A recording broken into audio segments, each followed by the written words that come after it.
Hey guys, Steve here with Ask Steve number 10. If you're new to the channel, you don't really know what this is, you leave your comments in this video, and in the next video, I answer anything you want. Anything from buying, selling, eBay, cards, trading cards, non-trading cards, life, relationships, maybe. I'm probably not the right person. I gotta redo this intro, this is already bad. But yeah, pretty much you put comments on this video, and in the next one in the next one I answer them. So I'm a little bit frazzled. I've spent the whole day pretty much sorting cards, and my hands are getting sore, and my wrists are getting sore, and we're going to do this. There's a lot of questions from last time. You know, it's been about a month since I've done this, so it looks like 20 to 25 questions. I will say, if I get too in-depth with some of the questions and we push towards like the, 1.5 hour mark, I will probably end the video, and then there'll be like a part 2 just in the following day, or maybe just part 2 listed directly afterwards or something like that. I don't want to make like a 3 hour, 4 hour long video and I just bore people, because I do want the answers to be good. I don't want to intentionally skip over the question in case it's going to be like a long one or something. I actually want to help out the people who ask the questions. And I will say, if you have anything you ever need to ask me, put like decent in-depth questions in these comments. And then if you just have something quick, you just want to know, you don't want to wait like, a week, 2 weeks to know the answer, just message me on Instagram. It's Stephen from Australia. I don't mind that. So, oh, my knees are sore from standing all day. I wonder how long I'm gonna last. Oh, this is so scuffed. All right, who do we start with? Let's start with Zerg. Question: How do I do this? It's been a month, right? Oh, I already forgot. Buyers not leaving feedback. Is this something you struggled with when first starting? What can be done to help push them to leave feedback? For context, I'm about 150 stars, but sales are starting to happen more. I usually ship same day or next at most and respond to questions as soon as possible. Feedback is a tough thing, to be honest. I think the best thing you could ever possibly do is set your eBay to automatically leave feedback for buyers when they... Sorry. Turn this aircon off. It's too cold. It's going to get hot in like 10 minutes. I'm going to turn back on, and then I'm going to turn it off, turn it back on. Anyway, so best thing you can do is have automatic feedback left for the buyer as soon as they pay. That's the first thing. Second thing, and this is a great thing, and I'm really bad at this, but I have been trying to do it on, off, on, off, on, off, is after you've shipped an item, the moment you ship it, before you add the tracking number into their item, you just message them and go, hey, just letting you know, shipping the item, I packaged it this way.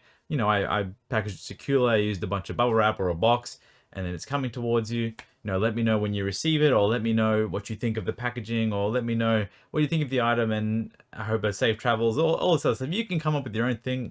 Don't try to copy someone else's message and try to come up with your own like unique little thing. Like, what do you really care about? Do you care about what the buyer thinks of your packaging? Do you care about what the buyer thinks of your item compared to how you displayed it? Do you think all these other things, what you think is important to you, just ask them the main point, even though it's not important to them, but it's important to you to have one thing that you really care about, until you want to improve on the next thing, and then you start asking about that. So usually the follow-up message after you've shipped the item is the best thing. So the moment you ship it, you message them, and then you can go through like your paid and shipped items. Sorry, what am I doing? You can go through your paid and shipped items, and you can kind of look at who left feedback, and you can message them like, hey, how'd your delivery go? Did you get it all right? I see you haven't left feedback. Could you leave feedback? It's a little bit cheap, and it's just going to annoy people, but if you want the feedback to grow, that's just how it is. I think I've sold 35,000 items on eBay, and I have 6,000 individual feedback. Now, if someone buys 10 items and they leave 10 feedback, it only counts to one of your stars. Like, you only get one feedback star. But if you look in your like last 31 days feedback, it might say like 12,000, and if you've got 3,000 actual real feedback and you sold 12, you know what I mean? Like, you only get 10, like one feedback if you sold 10 items to one person. But then there's like a separate column to show how much feedback you've actually received in the last 31 days. It's really complicated and confusing for no reason. But yeah, that's the feedback. Best you can do is just keep communication. But most people, they just don't want to leave feedback, man. It's just like, I don't even leave feedback. Like, I buy stuff on eBay, I don't leave feedback. And I'm a seller that wants people to leave me feedback. So, feels bad to say that, but that's just how it is. Hope that helps. DrewTube. Hopefully I'm not late for the next video. Did you think All right, let me just read this. This is a big. Some of these questions are huge. All right. Do you think the new Japanese Detective Pikachu promos will be released in English? I have no idea. I think it's pretty likely. I mean, maybe they want to grow Detective Pikachu and some of the non-mainstream Pokemon games in the West. So I think it probably will be released in English because they did the previous promo set in English too, and pretty sure the movie was pretty popular in English. They're tied up in the game pre-release in Japan and confirmed not for the English game as a promo. So what he means by that is like you buy the English game, you don't get the promo card, but you buy the Japanese game and you do get the promo card. Oh, yep. Okay, so basically the questions is, do I think that they're going to release the new Detective Pikachu promo? If you haven't seen that, it's really cute. It's got like a Growlithe in it, I'm pretty sure. It's a great card. It's a funny thing because they released the Detective Pikachu game in Japanese and it's like 6,000 yen. Don't quote me on that. I think it's roughly like 4,000 to 6,000 yen, something like that. Whatever the price of the game is currently what the actual promo card is. And I just think that's funny because like people are paying the same amount for the promo card as basically the game cost. So the game has like no real value as soon as someone buys it, but like it has this card attached to it. So you're going to see people buying 10, 20, 50, 100 copies of the game, probably selling the game for like $5 online just so they can get as many promo cards as possible. So do I see them releasing it? Yeah, probably in some like tin promo or some box promo. But maybe they don't, and maybe it's going to be a Japanese exclusive and it'll work out pretty great. I think someone else asked a question about Detective Pikachu. So maybe. I'll have a look towards the end. Oh, that's 2 Detective Pikachu questions at the same time. That's pretty cool. Alright. So yeah, that's the Detective Pikachu promo. I'm not sure. I mean, if they do release it in English, it'd be pretty cool, but I would always rather have the Japanese version. JBWH6IJ. That's a pretty cool username, man. I'm just... Oh. Do I restart this? No, we're 7 minutes in. All right. Hi, Steve. In February this year, I started selling graded cards on eBay UK on a more serious basis. It has it in inverted commas. And I'd like to grow it into a larger business. In the first few months, my sales were pretty consistent. However, in the last couple of months, sales have just stagnated. I maybe sell 1 to 2 cards every 2 weeks, even after listing more cards and lowering prices across the board. I only have around 150 cards listed, but I'm waiting on another 100 coming back from PSA. I sell both English and Japanese. From all eras. All my listings are buy now or best offer, and I understand I'm very early in the business, so maybe I just need to be patient and keep building my inventory. I wonder what advice you'd have for attracting more sales. For example, should I do more auctions and be more willing to take a loss on some cards? Should I branch out into cheaper modern cards to have a bigger inventory for lower cost?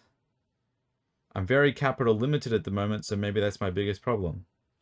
Thank you in advance and appreciate all your content, Josh. That was a huge... Look how big this question is. Look at this. It's huge. Okay, so hopefully everyone has that. So pretty much, he's just started buying and selling graded cards, and he's just wondering why things aren't as going as well as they were in the previous months, and he has another 100 back. So yeah, I think we can break that down. We'll have a look at that first. We'll just extract what you said. So let's say this is pretty much for me. Even for me now, my Charizard plush fell off the board. Even for me now, as someone who's been doing this for this long, I'm going to explain to you like the PSA return life cycle. So you get your PSA return. Okay. So you get your PSA return, right? You get it in the mail. You're super happy. You list it all. You list it all onto eBay, and that's your 100% maximum inventory. I'm not sure if you got more cards back since you started selling. I don't know if you had like consistent returns coming back, or you just had like a big return of like 200 cards and then they started selling, so you decided to send some more off. But pretty much the moment you list your cards or all your PSA cards, that's like your maximum inventory. And PSA cards, or just graded cards in general, are kind of a little bit more special than selling a raw card because they can't be replaced as easily. Like it takes time. All the grading companies, they all take time. So when you list, you're at 100%. I guess you're at your 100% theoretical inventory stock. But then you start selling, and then you said like a few weeks went by and you were going really great. But now you're at 150 cards, and I don't know how many cards you submitted, but maybe you submitted 300 cards and now you have 150. That's probably sounds about right. So you're down to 150, and maybe your 150 is 50%. And now this is when it gets rough. This is like it's kind of like, how do I explain this? You got a whole chicken, right? You got a whole chicken. This is gonna be a really bad analogy. Oh my God. Okay, so you got a whole chicken, and you get that in. What do people want first? They want all the juicy part. They want the chicken breast. They want the chicken drumsticks. A few people like the thigh, all this other stuff. But then, usually what happens when I buy a whole chicken, a cooked whole chicken from the supermarket, I get it in, I eat all the good parts, but I don't want to throw the rest of the chicken out because that's a waste of chicken. I usually put it back in either its bag or I put it into a container and I chuck it into the fridge. The next day I come back, I got like all like the small parts on like the top of the body. Maybe I have a little bit of stuffing. Maybe I like enjoy other parts. So like the PSA return is like the whole chicken, and you get all the juicy parts up, you list them all, people buy them, they pick you clean, and then towards the end, not to say that the cards are worse, but when you first get it back, that's like the pure ecstasy. It's like the start of day trade for like a retail store. It's when you're at your 100%, and it's just, I think that's kind of what you're talking about. So the further you go along the life cycle, when you're at 50%, you got to be a little bit more creative. Now, you already mentioned a few things. So you mentioned, so all your listings are buy it now with best offer. Then you mentioned maybe you can auction them, right? So we'll write that down. We'll auction it. I'm just going to write the things that you mentioned because you already have some great ideas in here. So, yeah. Sorry, I want to make sure I answer this correctly. So I should do more auctions. Okay, yeah. So you do more auctions. That's one thing you can do. You also mentioned that you just take a lower price and make less. So you can make less. Or you can tell it's been a month since I've written on this board. Where's my English going?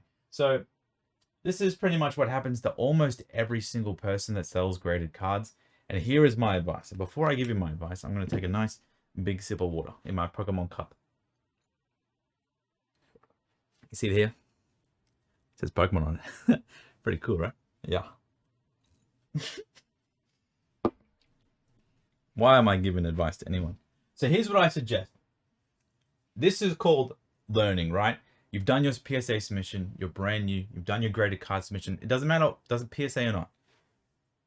I keep hitting my elbow on this door here. So here's what I suggest. You learn from this. You understand what a 50% card looks like. Because you already sold this 50%, right? So this is going to be hard to understand. And I hope you can see it on the camera quite well. But you already sold the top 50%, right? You already sold your juicy stuff, and maybe you priced it too cheap, or maybe it was just cards that once in a lifetime sales, and people, I don't know the cards, I don't know what you were selling, but I'm just gonna go with my own experiences, get the return back, the top 50% sells, and you kind of left with the bottom 50%. Maybe a few weeks later, maybe you priced them a little bit too high, or you're not too sure, or the cards are too niche. So you learn two things from doing this. You learn what your top 50% kind of cards are, what people really want, what sells really fast, and you also learn what your bottom 50% cards are. Now, just because a card doesn't sell within a month, 2 months, 3 months, doesn't mean it's bad. It definitely doesn't mean bad. I have some cards that I've had listed for 2 years, and they're not bad cards. They're just waiting for the right buyer. I'm trying to come up with I have some Weiss cards. I have some Weiss cards that I bought last year, 8 months ago, maybe 9 months ago. I can't really remember. And when I listed them, I priced them. I want to make $100 on this card. I put $100 margin. So the price I paid plus grading, $100 margin. Just sold yesterday. It doesn't mean it was a bad card or I made a bad purchase. Some things just take time. Some things have less buyers. But now, by getting your return in, you know what your top 50%, you know what your good sellers are, and stuff that moves fast. So I suggest trying to buy more that's like this.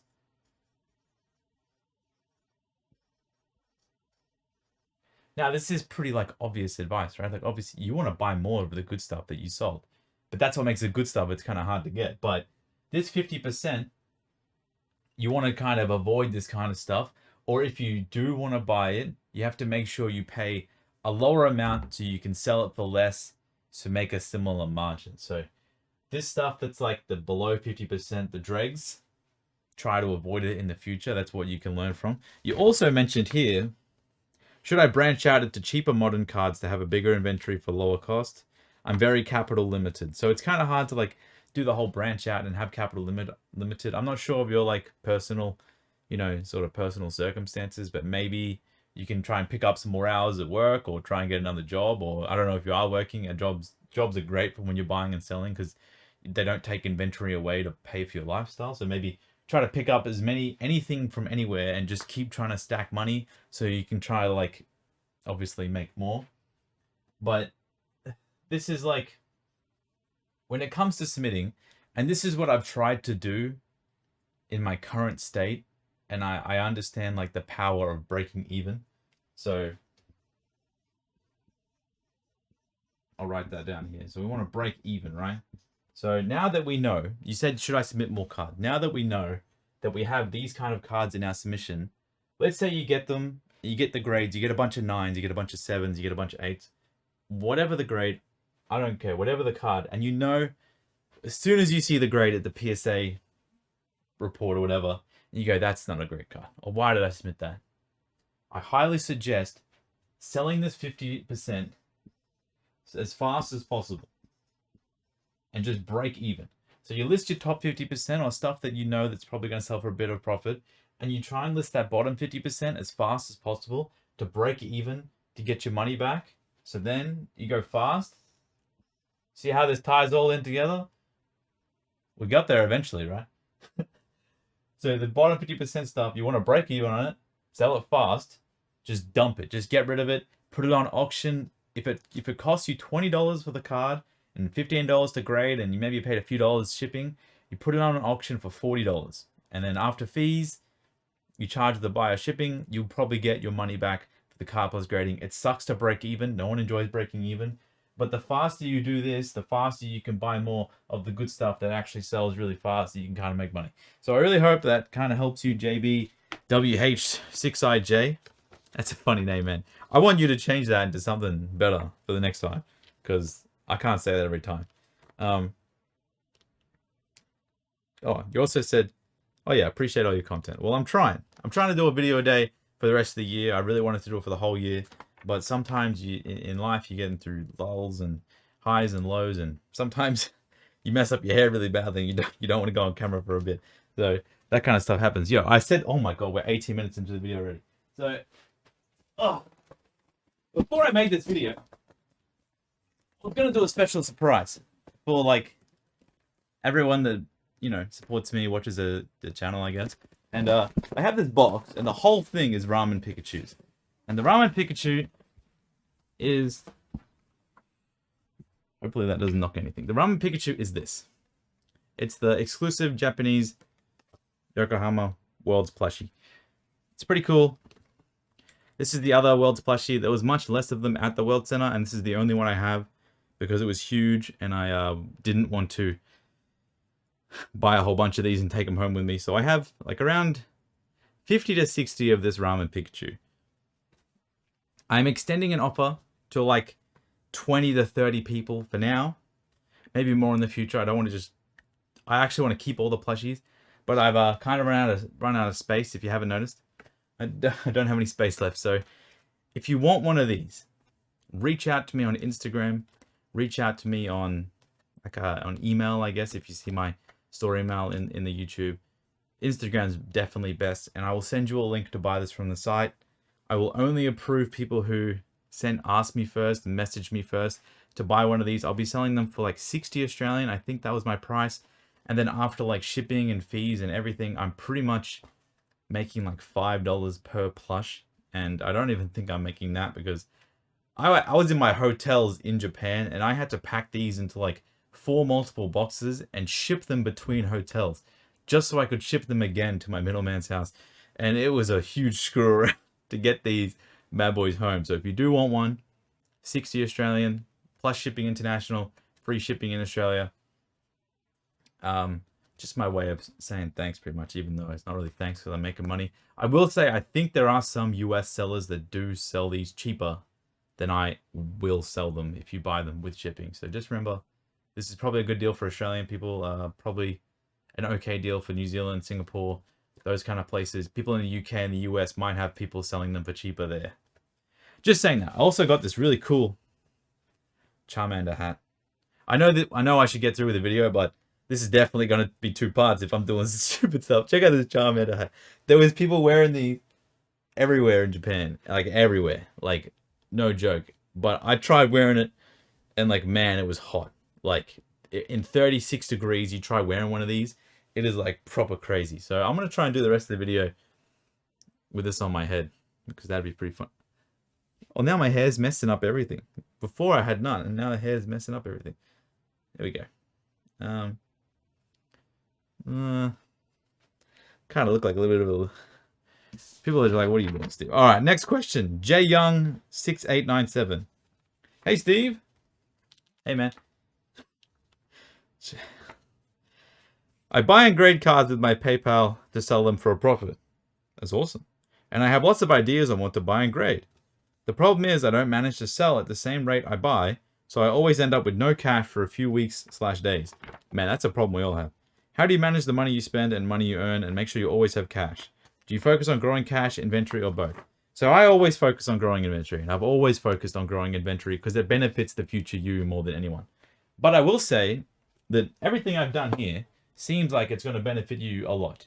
So the same sort of thing. You buy and grade a lot, get the grading submission.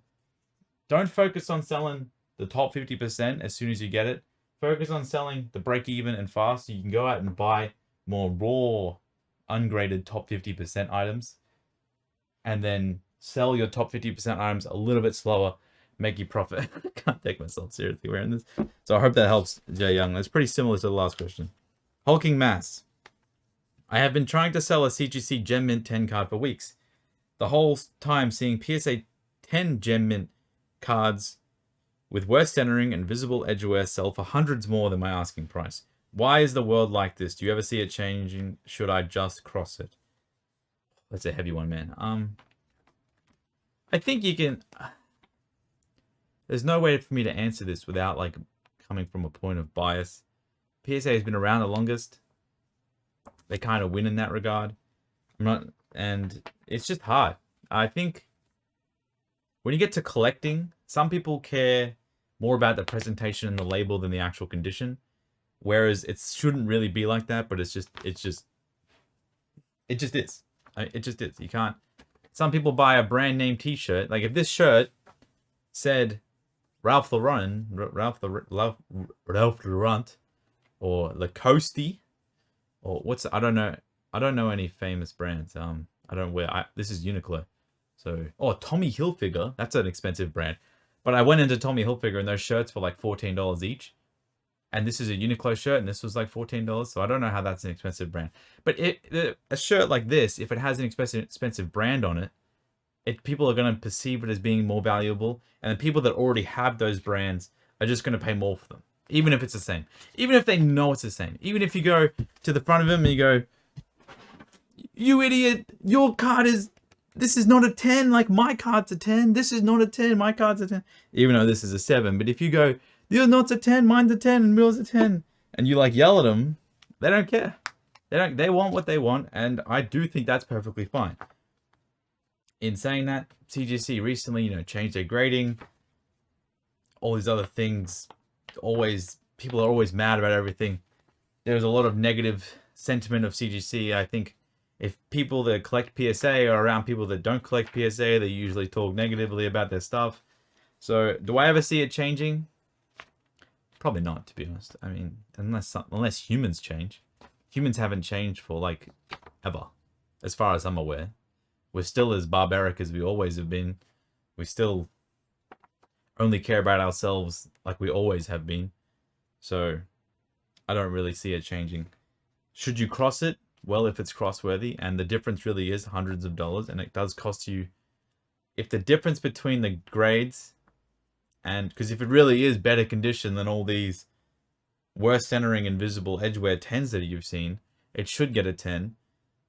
And if the asking price is hundreds of dollars difference, then if it only costs you $50 to grade, then that's a no-brainer, right? But I can't tell you what to do with your money.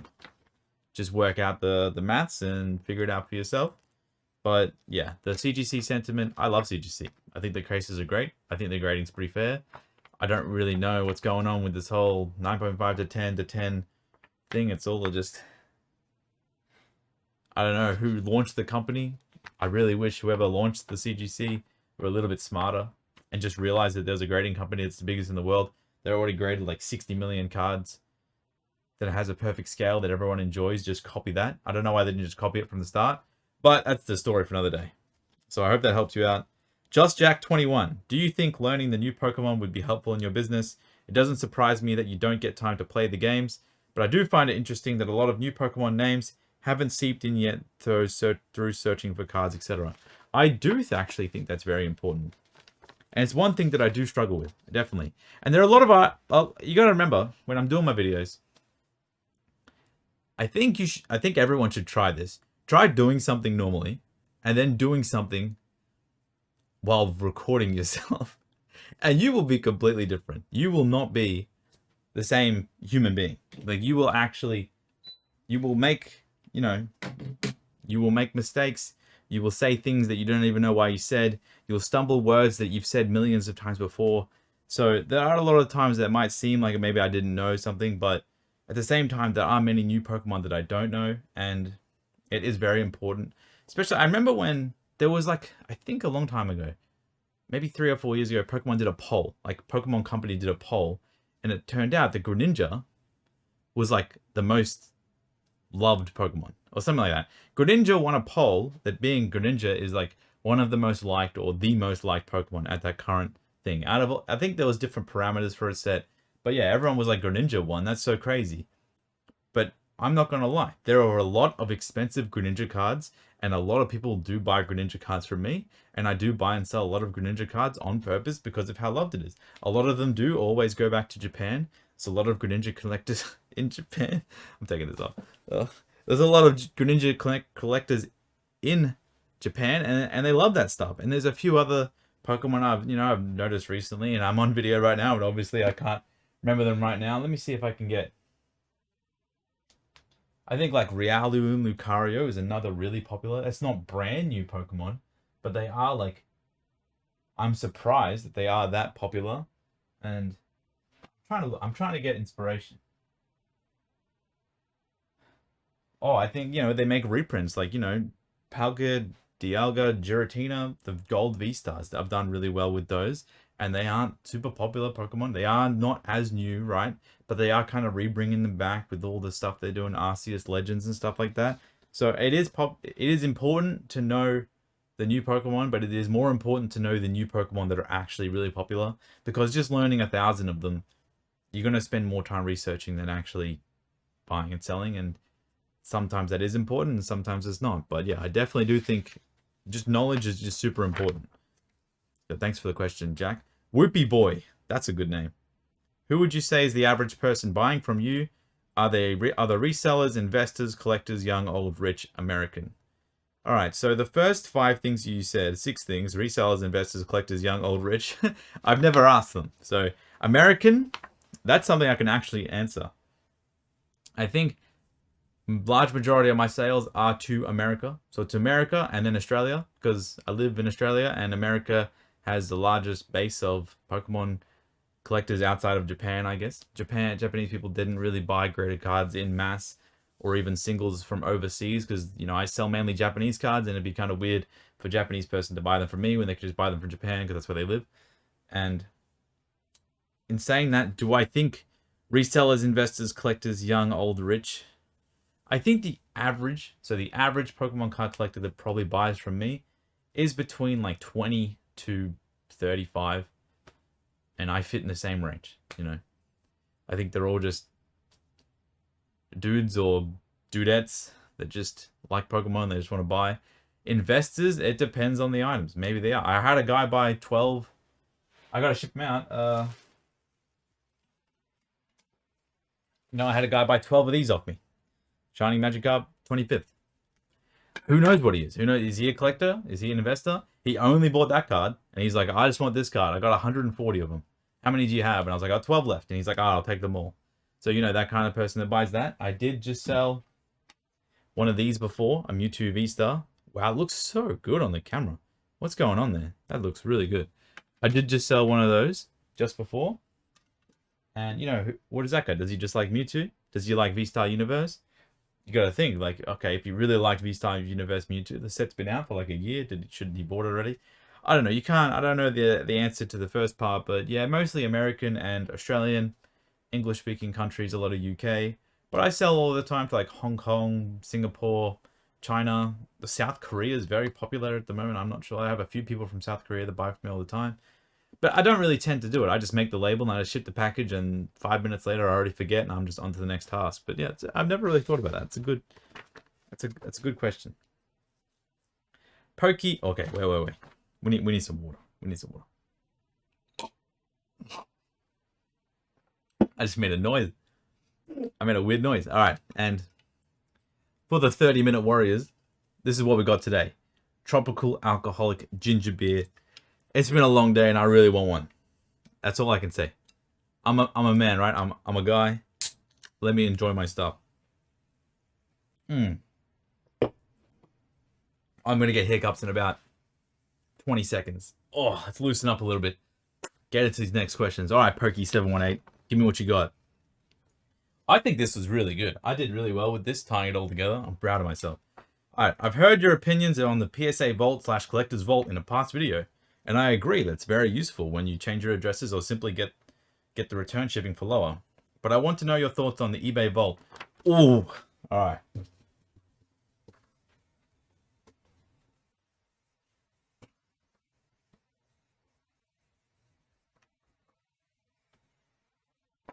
Goodbye, pleasant information. Hello, new information.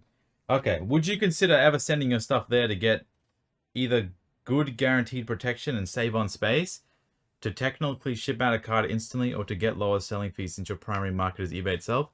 And is it a better alternative for storing your cards and selling them easily, since I believe eBay has a larger user base than Golden? So, I'm just going to mark out that last question. I don't know. I've never used eBay Vault. I'm in Australia. It hasn't been offered to anyone here as far as I'm aware. It's a US only thing, only specific sellers, and I think if you buy, you can send it. But I'm in Australia. We don't get this cool stuff, unfortunately. I'll tell you what I think about the eBay Vault, though. That thing is amazing. So, it's amazing for two reasons. So,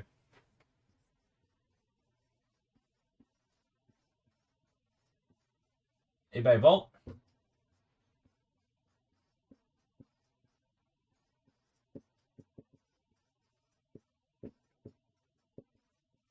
All right. It's international friendly. Is that? Oh, that's such bad writing. It's international friendly for two reasons. For buyers, just like PWCC is, or Golden, or anything you can, or even PSA Vault itself. Buyers internationally can send all their stuff to eBay and then send it all out at once, as I'm pretty sure you should be able to send from eBay to yourself, but you can send it all to your own eBay Vault and then all at once. You can save on shipping fees, etc. But this is the big part. Sellers. Little guys like me down in Australia, I have access to the Australian market, which is probably around that big.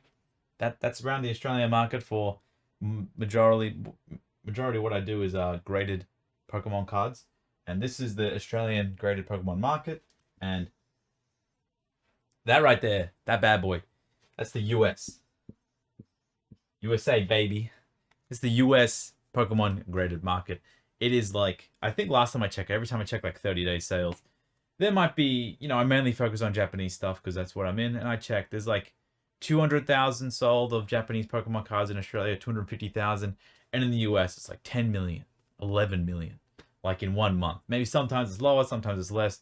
I haven't checked for a while, but even if it's 5 million, even if it's 1 million, that's 4 times the amount. You know, 2.5 million would be 10 times the amount.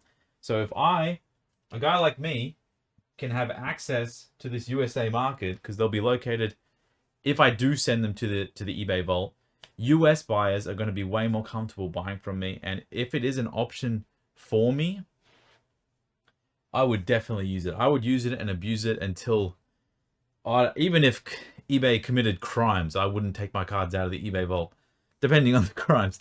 I would use the eBay vault until the end of time. I wouldn't use it for my main thing, as you know, I like to keep my cards here a little bit, and I want to buy and sell within Australia as well, but I would definitely use it.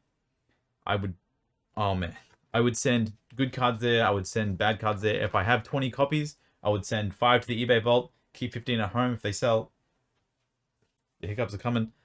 If I sell, it goes, it doesn't, you know what I mean? Like, eBay vault is crazy. Like, when it comes to buying and selling, if buyers are happy, sales are created. Buyers don't spend their money if they're not happy. I'm not sure if you ever thought about that, but what makes eBay great is all the protection for the buyers.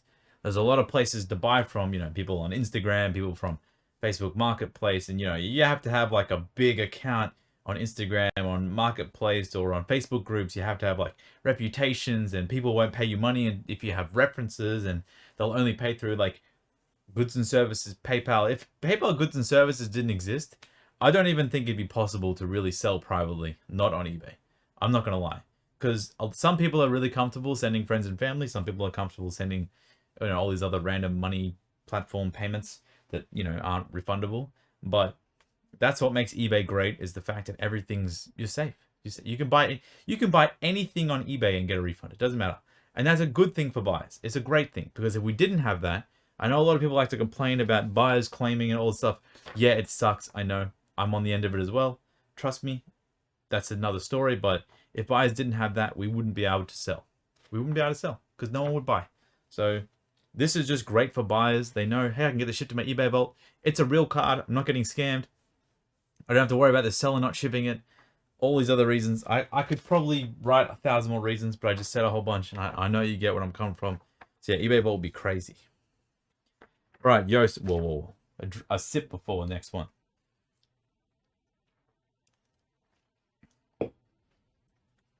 What are your thoughts about GGG shared / released during ExileCon? Oh, this is a question about Path of Exile. That makes sense. Okay. I'd love to see a Steve in Japan video. I hope to get over there one day. Well, I did make a whole bunch. I hope you enjoyed them. I kind of only really went there with the intention just to enjoy myself. But while I was there, I was like, oh, we got to film some videos, show the boys. So I think separating PoE 1 and PoE 2 is really cool. There's a video game talk. Skip towards a minute if you don't want to hear it. And yeah, I think it's going to be exciting. Can't wait to play PoE 2. I like the slower pace. Can't wait to play PoE 1 and juice across maps at 100 million miles a second and not be able to see what's going on my screen and die randomly. It doesn't really matter. I'm going to enjoy both games, and it's going to be fun. Rex Snow says, where's the secret sauce? Well, you know where it is. We all know where it is, right? We all know where the secret sauce is. Andy Vang 111. Love the Final Fantasy items in the back. I will have to grab those. I didn't know they existed. Oh, you talk about these?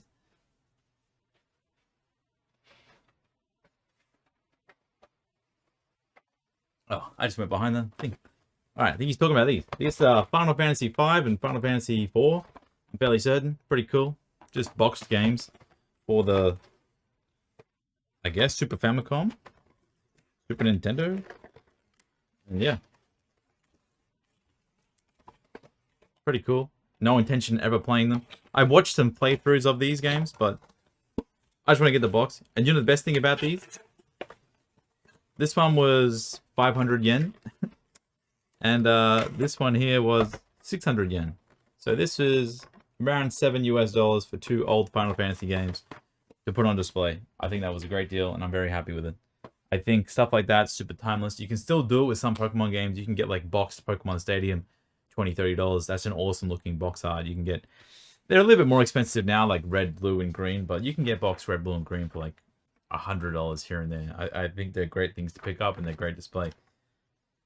Andy Lopez 8480. Steven, how do you swords cars? I'm just gonna.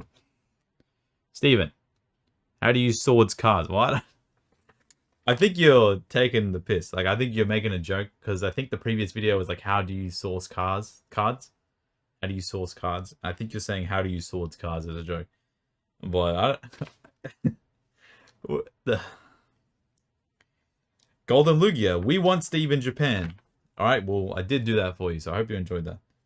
Henry Stump, big W on the M3. I'm about to get myself an F87 M2. Might have to sell a card or two. I think delay it as long as you can. You know, don't go for the instant gratification of buying something incredibly expensive. There are days where I wake up and I do regret buying my car. And I was in an incredible position to be able to buy that car. You know, I sold 2 of my Pokemon cards and I sold my current car. And I traded it in for pretty much the car of my dreams. It's an F80 M3. It's such an awesome car. It's so fast. I love it. Got a few things done to it. It's really fast. It sounds amazing. I haven't driven it in a month. That's just how it is. And yeah, but I would put it off, as an expensive car is not necessary in any means for anyone. And even these days, as much fun as I've had in that car and as much joy as it brings me, the things that I sold to get that, I sometimes wish they were like sitting on the shelf or sitting in a bank vault somewhere. Like, I don't know. It's hard to explain. Lamp 7994. We always see you buying large amounts of cards from Japan. Does this type of buying bring you large import fees as such? Do you factor in that type of fee into pricing for items? Yeah, definitely. I think you factor everything in when you buy items. So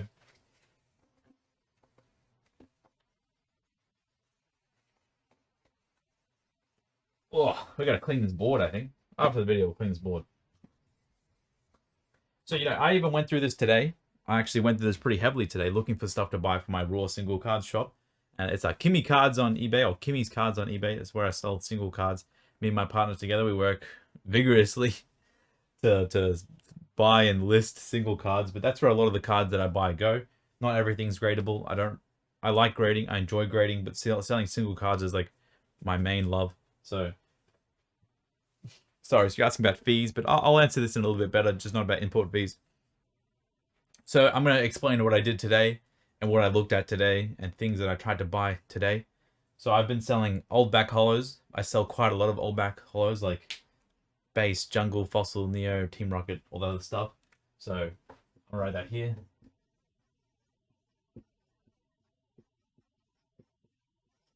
I mean, you can probably read that, old back hollows.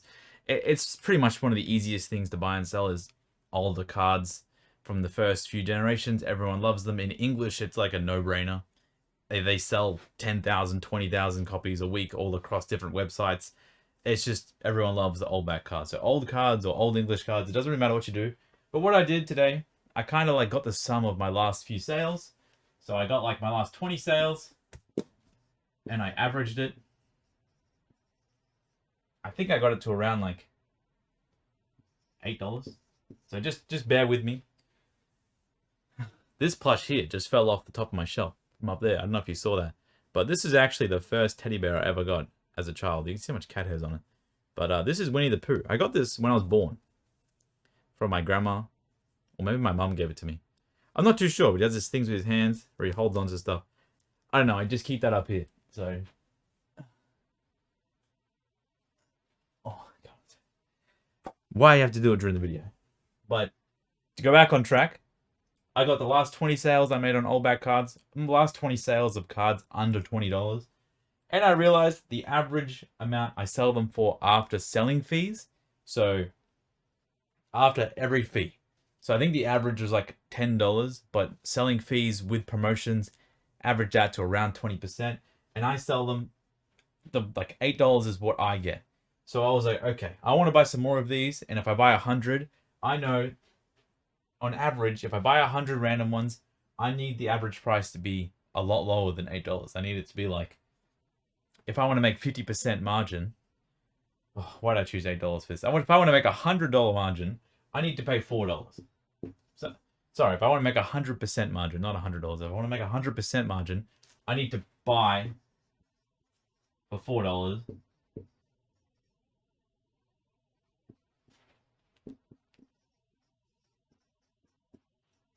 I need to do some writing legends.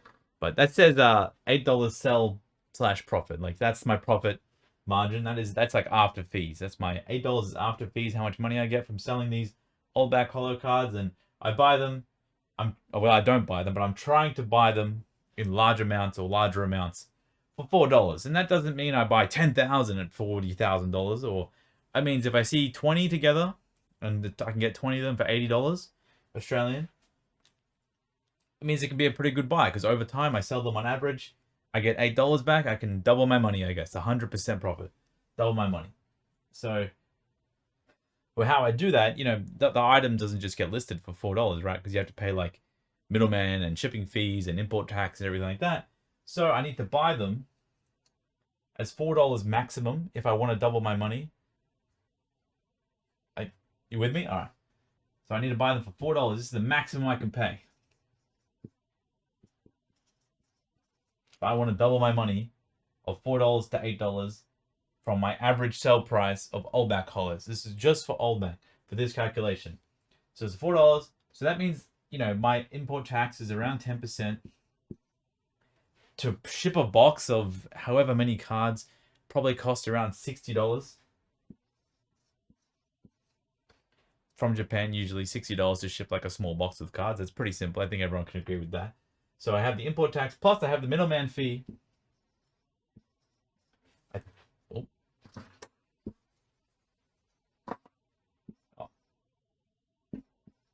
For the sake of the video, I'm going to write 10%. I think my middleman fee is a little bit less than that, but for the sake of this, it's 10%. For some people, they pay 300 yen per item they buy, depending on the middleman service they use.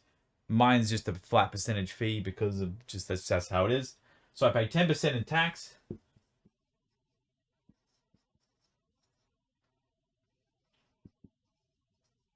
Yeah, so you got, it's scuffed, but you can understand it. Let me move this away from that light. So to buy these at $4, let's say I bought 100 of them, the price overall needs to be less than $4. This is where it gets really hard, but over time you will learn these fees, your own fees, everything. You will calculate it yourself. Let's say I find someone selling them, they're selling 200 of them for $600. And now that would be a really good deal if that did happen. But let's just say I can get 200, $600.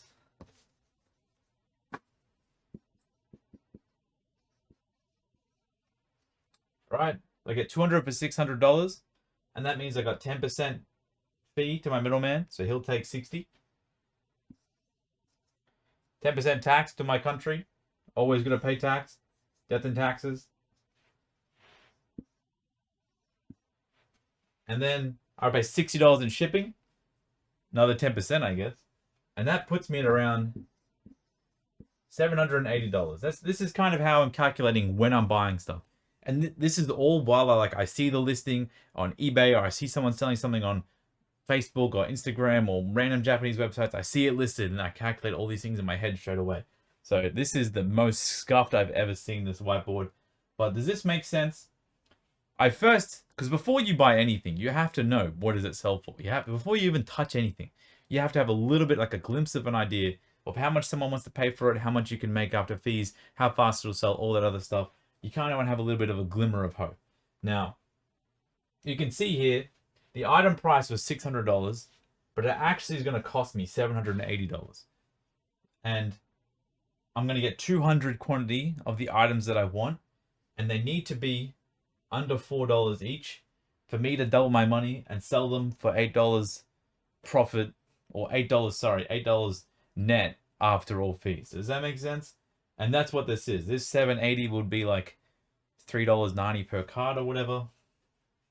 And that would easily fit underneath my $4. Now, when it comes to buying and selling cards, sometimes if you buy 100 cards, you might get lucky and you might get a card that's $50. You might get a few cards that are $1. It's a little bit weighted up and down, and only you will know like what you're looking at and how much each card will be for the stuff that you want to buy. But you did ask about how do you factor in the type of fee into pricing your items, and that's pretty much how. And if you're trying to sell the items, it pretty much works the same way. I think now that I now that I reread your question, I think you asked a completely different question. But I hope this helps because this is pretty good advice.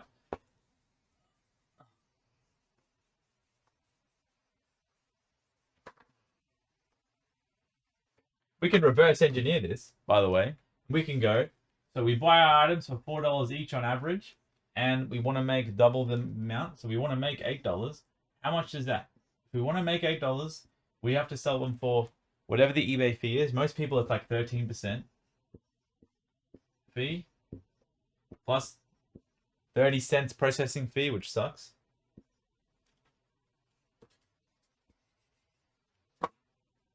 13%, Steve, not dollars. 30% fee, 30 cents processing fee, and also remember, you pay fees on shipping as well. So it needs to be $4 plus shipping. And if it costs you $3 to ship an item, you need to charge $3.30. Or if it's 13%, it would be like $3.39. I think that's what that goes to. Don't quote me on that. I don't know. I don't actually think it's $3.39. I think it's like $3.41 or whatever. But that's $3 postage and your bubble wrap, envelopes, anything like that. You would need to charge $3.39 to get that $3 amount into your bank account so you don't lose money. So to make $8, you got 13% fee. There's a bunch of calculations you can do, but this is probably roughly around. You got to sell it for $10. You got to sell the item for $10 and you'll lose $1.30 in fees, 30 cents in processing fee, and maybe you forgot to add in the shipping and you lose another 30 cents in your shipping fee, and you're down to $8 after all the shippings and fees, and then you bought the item for $4 and you double your money. This is how you kind of like, you got to add everything in when you're pricing the items. But you know, sometimes it's easier just to like have a, if your eBay fees is 13%, just add like 20% on to actually how much you want. So if you have a $10 item and you want to make $5, so you don't price it for $15, maybe you price it for like, I guess that would be $20. If you only want to make $5 on your $10 item, you'd price it at $20 and price in like a 20% fee on top, because fees are crazy these days. And then you got, you know, ad promotion fees and everything, and maybe someone wants to do a best offer or something like that, and then everything just gets so convoluted and confusing, and Steve goes crazy. So, God, after that question, I really need a drink. Oh God. Now remember, I'm not an alcoholic yet. Oh man.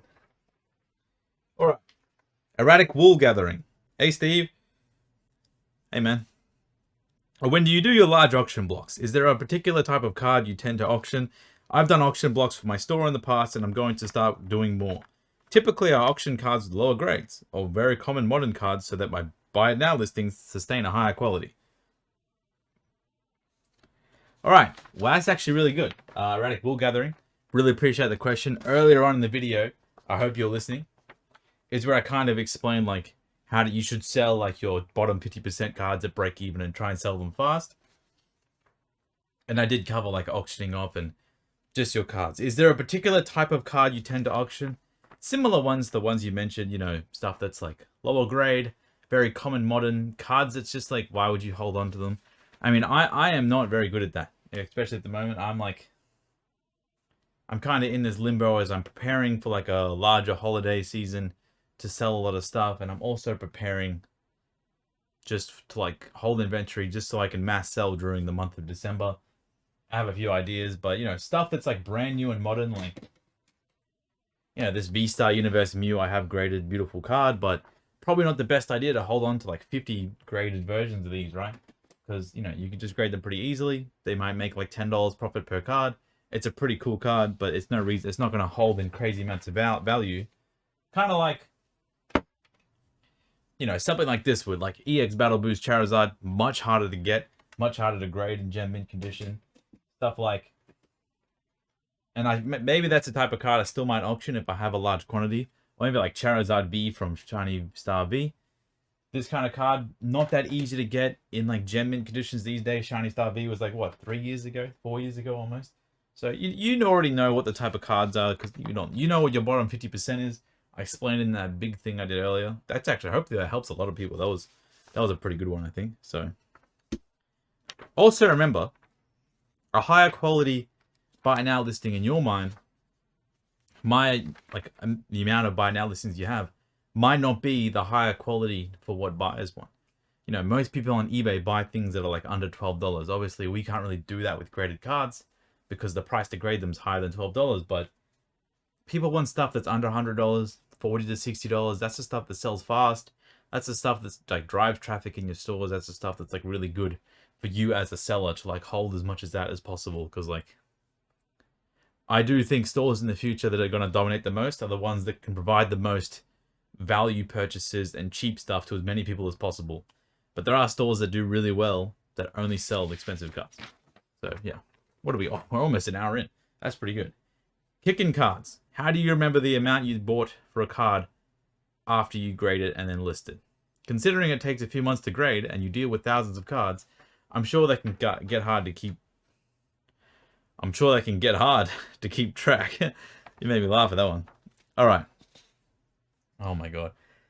Oh, what's wrong with me? Okay. So yeah, I can definitely agree with you. It is a little bit hard to track sometimes. So me personally, the way my brain works, how I've been conditioned over the last like 10 years of buying and selling, I've been buying and selling in video games ever since I was like 6, 7 years old playing RuneScape. I've played World of Warcraft for thousands, 10,000 hours. I've played many, many, many games that have trade systems built in, buying and selling, and I've kind of conditioned my brain to like really remember how much I'm paid for things. So this isn't something that I'm like really good at because it's not necessary for me to like remember how much I paid for a card. Because a lot of things I do buy do come in like large collections. You know, I get like a 1 million yen worth of cards in one big purchase. It's very hard to give like a significant value to like each card and assign like a grade of like how much you paid per card. But I think it just comes with experience. You know, like a lot of the cards, even on the shelf next to me, there's a lot of cards I have a lot of copies of. A lot of it's like bulk modern cards, you know? So you can easily look up what the current market price is, and you probably paid around that on like a brand new modern card because they don't really fluctuate that high. They usually come up out of the gate and then just slowly go down over time. Very few modern cards that I've seen in the past few years instantly go up and then up and then up and up and up. It doesn't really happen. It's usually out of the gate and then just slowly go down until they hit this point, and then they go like this.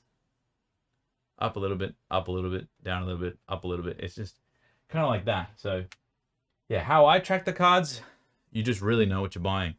Because it's hard because, you know, sometimes I buy stuff, I get it in, I'm like, this is how much this is, and this is like when I'm assessing the lots and collections that I might buy. In my brain, I'm like assigning value, and it's hard for me to explain how maybe you could do it, but I think over time you will, because, you know, if you look at your collection, and if you have a collection, I'm not sure if you collect, but you probably know everything you paid for everything, right? Everyone knows what they paid for everything. I got stuff all around the place, like this limited master battle set up there. This is something I bought. It's just an empty box. It was 10,000 yen. Has everything inside except doesn't have any cards.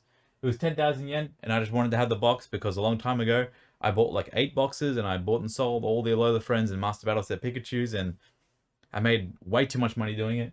And I just wanted to get the box as a memento of that, how that happened, and how that much that helped me and accelerated me in life. One of the best things that's ever happened to me. So everything you buy, you know how much you pay for it. It's just, I got a pair of Mario Pikachu plushes up there. I know they were 9,000 yen for the pair, 4,500 yen each. I bought those 2 years ago. It was everything, you know. You just know how much you pay for stuff. The more you touch stuff, the better you get at it. You will know what you paid stuff. But tracking software never hurts when you're doing stuff in bulk. If you're buying 20 of a card, it's always best to keep track of how much you bought it for. Hope that helps you, man. Just Jack 21. Hi, Steve. I haven't seen too much on this, but it seems like a lot of creators with the prefix Poke or Pokemon are having accounts banned. That's what happened to me like 3 months ago. Do you think a change of business name would affect sales, or have you built too solid of a base of feedback now? I don't think it mattered. I think if I change my eBay name to something else, people buy the item and they buy the lowest price. They don't really care too much who they buy off when it comes to graded cards. For single cards, I definitely think there's a lot of loyalty to certain stores because people want to know they buy the item, it's actually in that condition, they actually get what they're given, they get it sent in the tops loaders or card savers. They don't like get junk just thrown in an envelope or just sent to them and it comes all damaged. But for someone like me, I could change my name to Winnie the Pooh Steve 5, and I would still be the biggest card seller on eBay, I guess.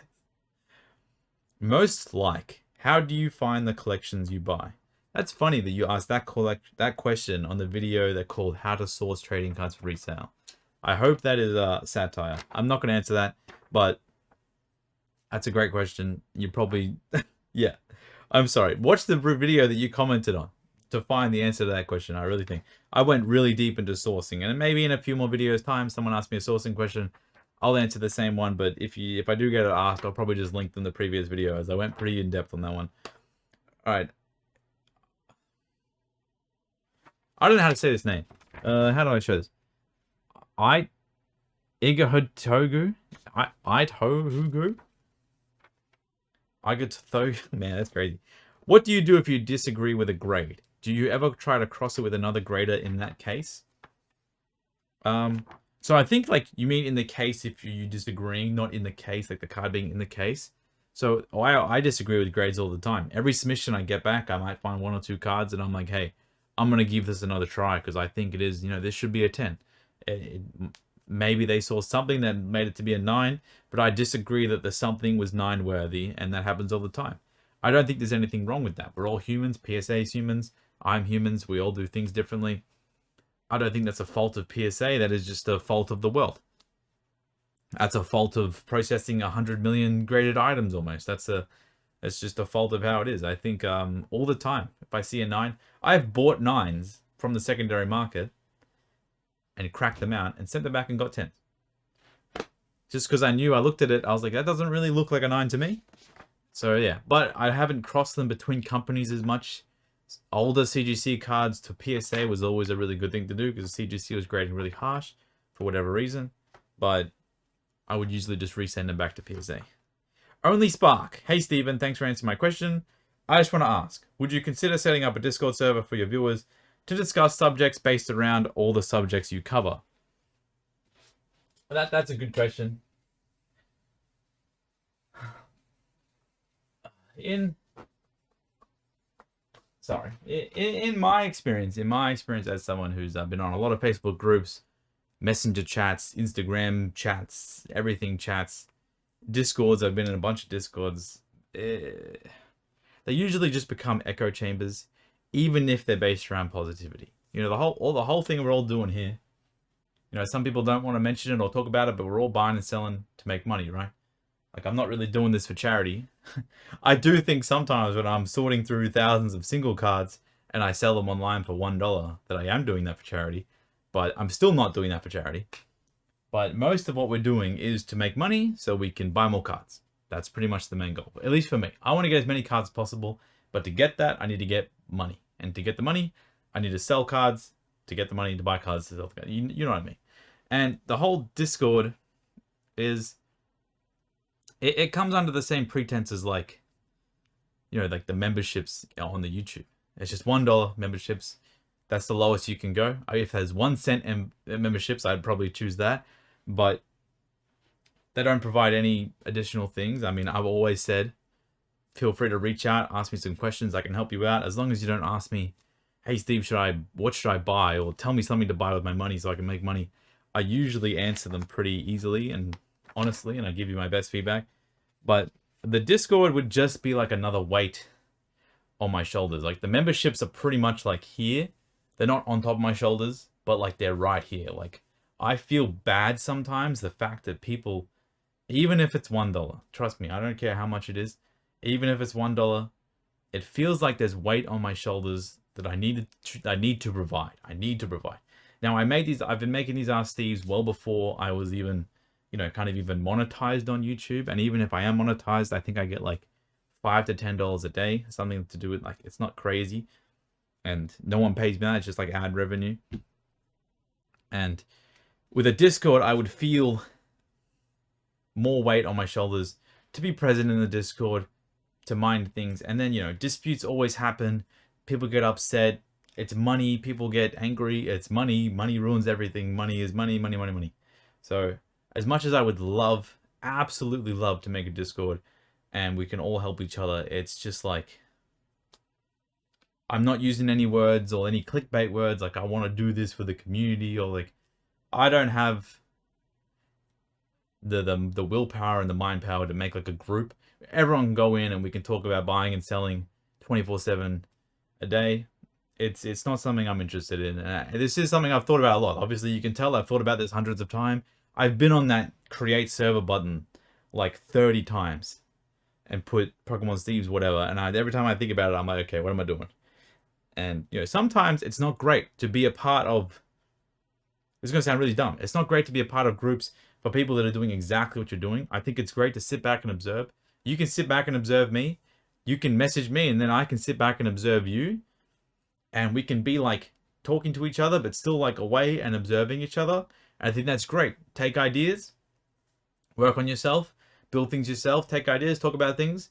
But if you like join a group and then you just become like a big echo chamber circle, that can actually be for the worst. I've seen it happen many times in many, many Discords. People become like an echo chamber, and maybe the people that run the Discord or whatever, they just think like them. It's like, it's not great for your growth. Oh man, that alcohol is not great for my growth either. So, I hope that helps you out with that question to the Discord. As much as I would love to sit there, talk to you guys all day about everything, I think that doesn't mean you can't make one. Go and make one, even make one in my name. I don't care. Do whatever you want, but it's not something that I want to be a part of, because then I feel like, because the moment I start feeling like I need to do something, everything will just get closed down. I like to do all the videos and stuff because it's like a fun part out of my day. That's the one thing I do that isn't based on like trying to make money to buy more cards. It's like this awesome thing I can just do by myself. So before I start crying, that makes sense. All right, Aiden3247. You said buying cards from Japan on middleman sites is not guaranteed and there's a chance that you won't receive your cards. That is correct. I did say that. Are there any of these sites that are more reliable than others? It really seems like the most efficient way for someone like me who doesn't have any connections to get decent prices on Japanese cards. I will also say, you are saying someone like me that doesn't have connections. No one has connections. No one is buying cards for cheaper than the market price. And as far as I'm aware, no one I talk to knows. Because there is no one that just consistently offers people under market price deals, because it doesn't exist. I will just let you know that.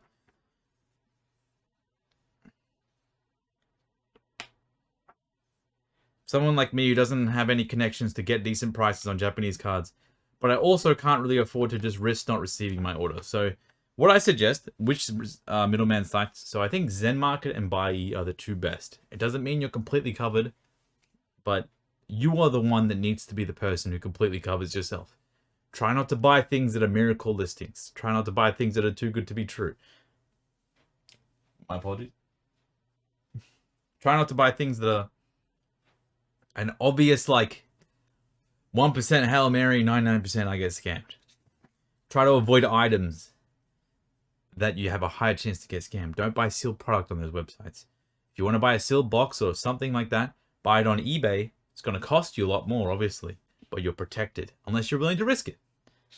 I'm just saying, just because a lot of people say Japanese people are honorable, I'm sure 99.999% of they are, but there are people who are less honorable and are willing to scam people. And they're never going to meet you. They're never going to know.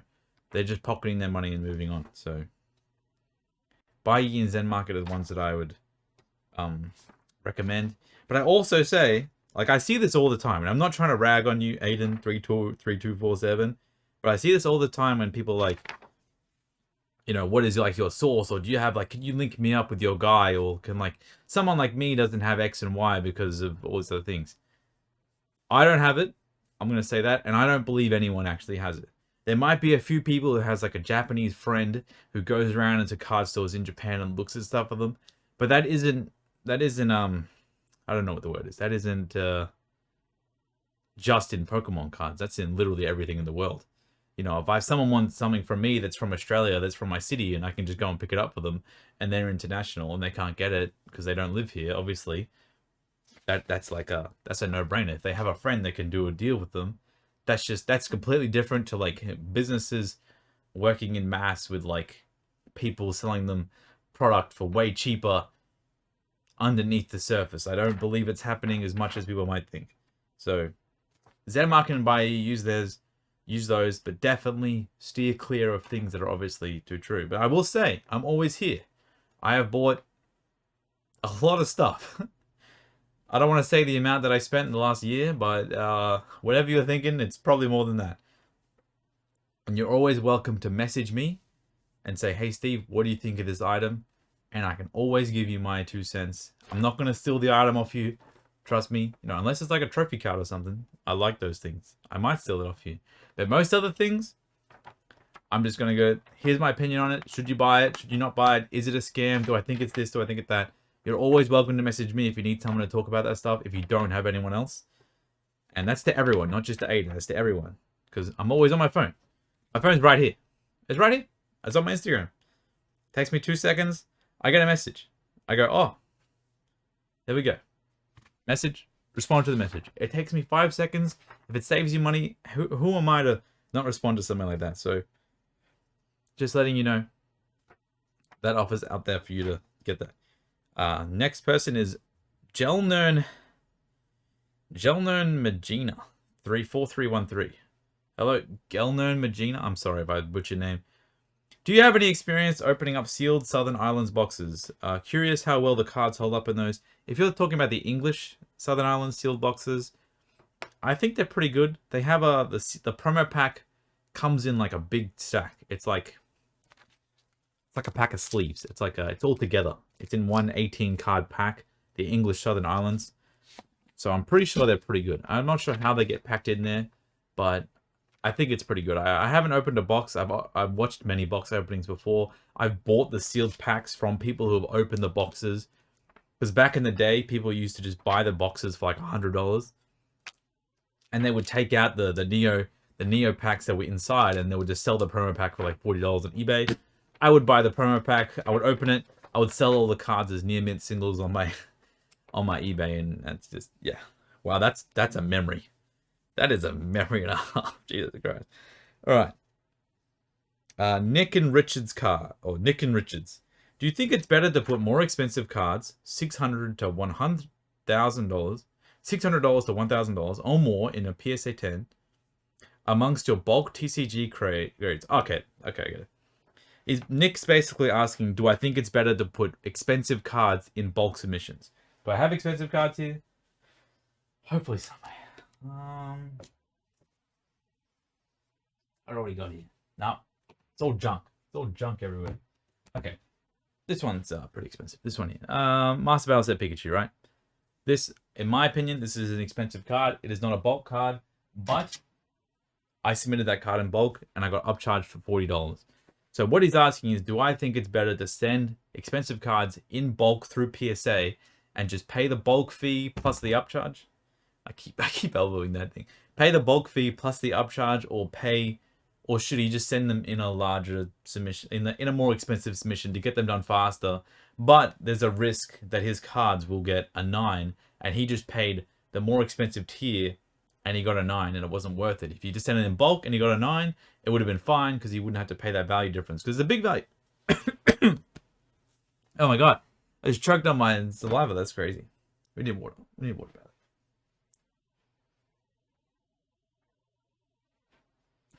Oh man, you guys almost just saw me die. I'm not going to edit that out. I want you guys to see how much I suffer. Oh my god. Oh, talking for an hour straight is really hard. All right, Nick, I'm going to redo your whole question because I kind of butchered it towards. Basically, in my opinion, it's always better to just send everything in bulk. If you are not in money troubles, if you're not into fast flipping, if you're not like buying that $500 card, grading it through $50 regular or $100 semi-express, whatever they call the tiers. If you're not into that, I'm not into that. If you aren't into that either, I suggest just sending everything in bulk. If it gets damaged, PSA is only going to pay you out $200. It is what it is. It doesn't really happen. I've had like 2 cards damaged in like the last 10,000. They're actually right here. I'm gonna make a video on them soon, but just want to show that. But I just think it's always better to send everything in bulk, unless it's like a juicer. Oh my god, that choking really destroyed me. My god, boys. I'm going downhill. This video is like tanking. The views past like 1 hour are just going to be destroyed. But yeah, I definitely agree with you. Everything should be sent in bulk. Unless the card's like 2,500 PSA, then maybe send it at 40. Send it at the next submission tier up, like $40 per card. That's what I recommend. But I wouldn't recommend, you know, you got 2 submissions out at 300, and then you got 1 at 75, and then you got 1 at 40, and then 1 in bulk. And then the person who just sends everything in bulk, maybe they don't get any upcharges, and they just saved like $1,000 versus you, and now you have to sell your card for $75 more or $60 more because you sent it in express, and they didn't send it in express. They didn't get upcharged, and you got your grade. And maybe you got a 9, that's even worse. And now people that got 9s have theirs priced $60 less, and they make the same money as you. So I definitely get where you're coming from. I don't think it's that bad to send everything in bulk. But just saying, if you send it in bulk, your cards get damaged, don't blame me. It is a chance. Cubs 1023. Something about yogurt at the start. In previous videos, you mentioned setting your auction 7-day to start end on a weekend when most people would be home and available. Do you know if the eBay algorithm favors daily creation versus once a week creation? I know you can schedule listings, but does creating auctions daily benefit for more views? I don't know if that would. I think when you create listings daily on your eBay, you definitely get a bump in views overall. eBay sees that you're trying hard and listing a lot of things. They'll give you more views because you're listing a lot of things. So 100 at once versus 20 across 5 days will probably be more beneficial. But when it comes to me, when it comes to auctions, when I do like 100 or 200 cards, I have like all the shipping supplies ready to go, all the packaging supplies ready to go. They're all set up just so I can bang, bang, bang, not like get 20 cards, only 10 get paid for, and then the next day 10 get paid for. It's a lot more managing and mumbo jumboing. I'd rather just push them all out at once. And sometimes people win an item that ends on Monday, and they're bidding on an item that ends on Wednesday, and they don't pay for it until Wednesday, and then you don't get paid, and then everything's just kind of, they pay and then they want the refunded shipping because they paid twice. And I just recommend putting everything on one. But if you want to try putting everything a few days at a time, definitely let me know. Let me know how it goes, because it might be good, it might not be good. I just like to end mine on Saturday because I explained that I can pack them on Sunday and ship them on Monday. I don't have to ship them all or pack them all Monday morning when I have a million other things to do as well. So but that's actually the last question. We got through this all in one video. There was a bunch of questions that were the same, but I will say that I might have missed some questions. Sometimes the YouTube comments don't really load. I don't know why. I try to go through all the comments and they don't load at all. And so if you have watched this and I didn't get to your question, first, let me know that I didn't get to it in the comment, and then ask your question, and then always feel free to ask another question underneath, and then I'll definitely see it and try to answer it. I'm very sorry if I didn't get to your question, but sometimes the questions don't load, and aside from me almost choking to death before, I think this is a pretty good one. I hope you enjoyed the Ask Steve number 10. I'll see you guys in Ask Steve number 11. Hopefully it's only a week or 2 weeks away and not a whole month or a little bit longer, because I know people really do enjoy these, and I want to get as much information out there as possible. And I will say, all the support's been great. Like, I'll show you guys. You guys are here. If you're still here, what is this? An hour and 15 minutes in? You deserve to see this.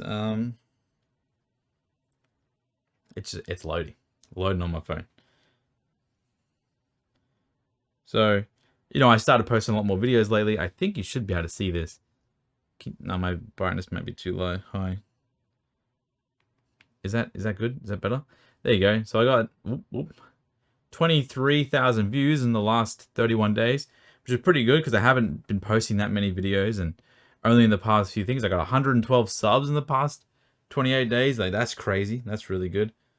Estimated revenue, I mean, $163 in like 30 days. Like, come on. Yeah, that's like, you guys are buying me lunch almost every day, or like a sausage roll and a donut here and there. It's just like, you know, I'm just happy to do this. You can see I've been posting like a lot more videos in the last few days. This will probably go out tonight. It's Sunday night, and it went bright again. But you can see there, 4,000 views in the last 48 hours. That's just crazy. And I'm really happy with the way it is. I'm just happy, you know. I'm going to do as many videos as I possibly can until I can't. And if I can't, always feel free to reach out on Instagram. I'm always there. I'm going to stop wasting your time. Have a great day. Hope your sales are going good. Hope you're going good. Hope your life's going good. Have a great day.